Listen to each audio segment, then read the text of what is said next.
Allez, on attaque direct. Aujourd'hui, on va parler d'une vérité qui est souvent un peu mise de côté dans le monde de la tech, la différence, mais alors la différence fondamentale entre avoir une simple copie de ses données et avoir une vraie stratégie de survie. On va se mettre en situation. Imaginez un peu le scénario catastrophe, celui que tous les pros de l'informatique redoutent plus que tout. Le genre de situation où tout peut basculer en un claquement de doigts.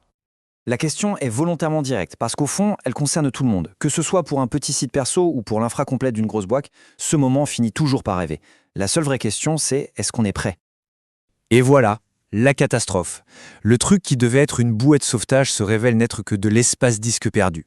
Parce qu'une sauvegarde qu'on ne peut pas restaurer, ce n'est pas une sauvegarde, c'est juste un échec.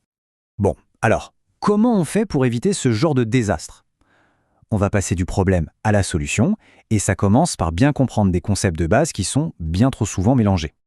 Alors, une sauvegarde, un backup, c'est notre plan d'urgence. Son seul et unique but, c'est de tout remettre en route le plus vite possible après un crash, une attaque ou même une simple erreur humaine.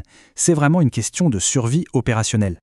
L'archive, c'est complètement autre chose. En principe, on n'y touche presque jamais. Son rôle n'est pas du tout opérationnel, il est légal. C'est une photo du passé qu'on est obligé de garder, parfois pendant des années et des années. Ce qui est intéressant avec ce tableau, c'est qu'il met vraiment en lumière à quel point les deux logiques sont opposées. Pour la sauvegarde, la vitesse, c'est le critère numéro 1. Pour l'archive, c'est la durée de vie et le coût qui prime. La technologie derrière peut se ressembler, mais la stratégie, elle, est aux antipodes.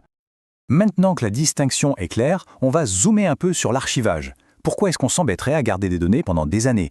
La réponse est assez simple. La plupart du temps, c'est la loi qui nous y oblige. Ce qu'il faut comprendre, c'est que l'archivage, ce n'est pas vraiment un choix technique. C'est une contrainte souvent légale ou réglementaire. Pensez aux administrations, aux écoles qui doivent garder des copies en cas de litige, ou n'importe quelle entreprise qui doit pouvoir ressortir ses factures en cas de contrôle fiscal. Et pour stocker tout ça, évidemment, on ne va pas utiliser des disques ultra rapides et hors de prix. Non, on utilise ce qu'on appelle du stockage froid. Le deal est simple, un coût de stockage ridicule, en échange d'un temps pour récupérer la donnée qui peut prendre des heures. C'est totalement inacceptable pour une sauvegarde, mais c'est parfait pour une archive. On arrive maintenant au cœur du sujet, au point le plus crucial, celui qu'il faut absolument retenir. C'est une phrase toute simple, mais elle peut faire toute la différence entre un succès et un échec total. Laissez cette phrase infuser un petit peu. Si une sauvegarde n'a jamais été testée, si on n'a jamais vérifié qu'on pouvait vraiment restaurer les données avec, alors en réalité, on n'a pas de sauvegarde. On a juste un espoir, une illusion. Et cette analogie, elle est parfaite. L'idée même paraît absurde, non? Eh bien, c'est pareil pour un admin 6. Il doit, comme le pompier, s'entraîner quand tout va bien pour être prêt le jour où tout ira mal. C'est juste une question de bon sens et de professionnalisme. Bon, c'est bien beau tout ça, mais comment on s'entraîne?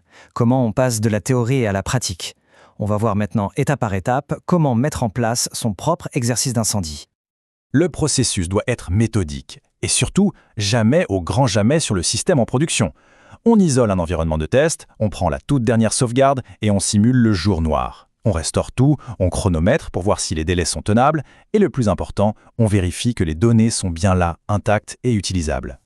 Et cette vérification, elle n'a pas besoin d'être super compliquée. Parfois, une simple petite commande peut suffire. Par exemple, sous Linux, cette ligne de commande permet de tester l'intégrité d'une archive TAR sans même avoir besoin de l'extraire. Si la commande se termine sans erreur, c'est déjà un excellent signe que le fichier n'est pas corrompu. Au final, si on devait tout résumer en une seule phrase, ce serait celle-ci. Sauvegarder, c'est pour survivre. Archiver, c'est pour être en règle. Et tester, c'est pour dormir sur ses deux oreilles. C'est cette distinction claire des objectifs qui doit guider toute la stratégie technique. On va se quitter sur cette question. Ce n'est pas une question de si ça va arriver, mais bien de quand. La seule chose qu'on peut vraiment contrôler, c'est notre niveau de préparation.